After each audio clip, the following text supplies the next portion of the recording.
So everyone, dito sa Barangay Sibol, merong Sitio Cogonan na tinatawag. Pero nakaka-amaze ang lugar kasi po nasa gitna ng bundok yung kanilang bisita. Then tingnan natin kung gaano kaganda yung bisita nila kasi nasa ilalim daw po ng ano po Kuweba. Kuweba. ilalim ng kuweba. So parang first time kong makikita ito na isang bisita dito sa loob ng gubat. Wow, ang ganda! Nagpa-vlog na siya, nagpa-vlog na po si Unang TV. Wow! Amazing! Napakaganda pala Ay, dito. ang ganda. So, dito nila yan makikita sa Barangay Sibol, San Miguel, Bulacan, na isang bisita nasa loob po ng kuweba. Ang ganda! Perfect! Wow! Amazing! Ang ganda ng lugar.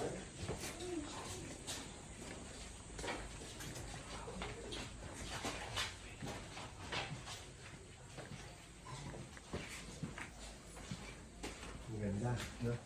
Kaya nga, oo. Ganda ng lugar.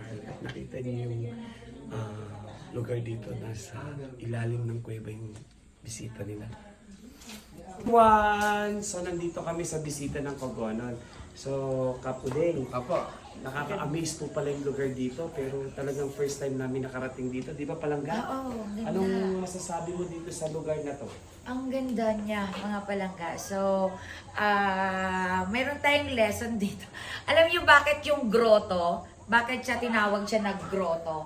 Kasi dapat, kung mapapansin niyo yung mga ginagawa nating man-made, di ba? Yeah. Bakit may bato-bato? Kasi yung grotto talaga pala, dapat naka-ilalim siya. Pero ito yung original talaga, hindi po man-made Hindi talaga. man-made. Ang daming magagandang lugar dito sa barangay mo. Oo nga. Kapudeng, nakaka-amaze naman. Pero we are very grateful and thankful na narating natin tong lugar na to, di ba Palangga? Oo, ang ganda. Sulit yung pagja-judge namin dito sa Cebu. Yes. So pwedeng balik-balikan every year, invite mo kami dito. Kapudeng. Kasama syempre yung vlogger natin si Palangga Nation, di ba? So Ang ganda, amazing. Ayan. So talagang